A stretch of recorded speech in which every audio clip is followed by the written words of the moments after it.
मी Punjab duck हे आहेत आमचे बीड जिल्ह्यातले सगळे मित्र आहेत आणि मी जात आहे पंढरपूरला आणि धारूच्या घाटामध्ये हे तळ आहे आरणवाडीचं. तर यावर्षी ह्या म्हणजे उन्हाळ्यामध्ये म्हणजे 31 मे पर्यंत 80% भरलंय आणि ह्या तळ्यास त्या जनता म्हणजे लाभ क्षेत्र आहे त्यांच्यासाठी एक आनंदाची बातमी सांगतो.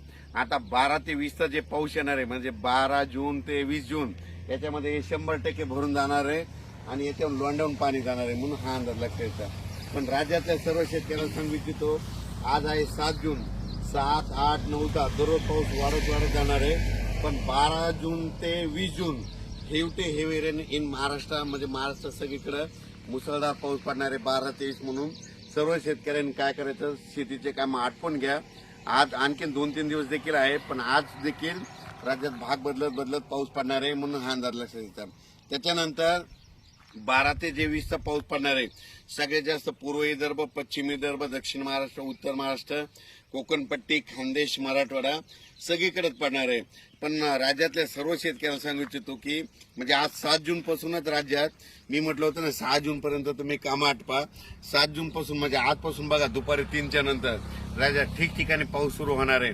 काल देखील खूप ठिकाणी पाऊस झाला, नाशिककडे झाला, पुण्याकडे झाला, दौंडकडे झाला, आज देखील पहाटे सोलापूरकडे खूप झाला. असाच पाऊस काय होणार, दररोज वाढत जाणार आहे. पण 12 ते 20चा मात्र राज्यात मुसळधार पाऊस पडणार आहे म्हणून हा अंदाज लक्षात घ्यायचा. ज्यांचे कोणाचे आणखीन थोडे कामं राहिलेले असेल तुम्ही 11 जून पर्यंत 11-12 पर्यंत कामं आटपून घ्या म्हणून हे अंदाज सगळ्यांना लक्षात येतात. आणि ज्यांच्या शेतामध्ये पेरणीसाठी ओल असं तर तुम्ही 12 तारखेपर्यंत पेरू शकता. सोयाबीन जर पेरली तर तुम्हाला सांगतो, सोयाबीन पेरल्याच्या नंतर 1 दिवस सोयाबीनला शांत झोप पाहिजे. म्हणजे पेरल्याच्या नंतर त्या दिवशी शांत झोप म्हणजे कशी की त्या दिवशी पाऊस यायला नाही पाहिजे. पाऊस जर पडला तर ती थापून जाते म्हणून एक माहिती असं सांगितलं. पण राज्यात मात्र तुम्हाला सांगतो की 12 ते 20च्या दरम्यान मुसळधार पाऊस पडणार आहे. पण आज 7 जून पासून राज्यात भाग बदलत पाऊस सुरू होणार आहे म्हणून हा अंदाज लक्षात येतो.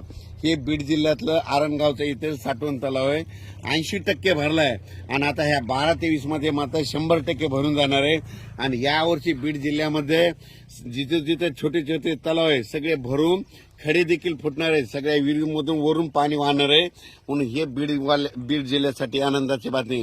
कारण की ज्या वर्षी मान्सून पुरेपूर येतो ना त्या वर्षी सगळ्यात जास्त पाऊस बीड जिल्हा, नगर जिल्हा, धाराशिव, लातूर, त्याच्यानंतर सातारा, सांगली, सोलापूर, कोल्हापूर या भागात जास्त पाऊस पडतो. आणि यावर्षी देखील पुरेपूरच मान्सून असल्यामुळं यावर्षी बीड जिल्ह्यात खूप पाऊस पडणार आहे म्हणून हा अंदाज लक्षात येतात.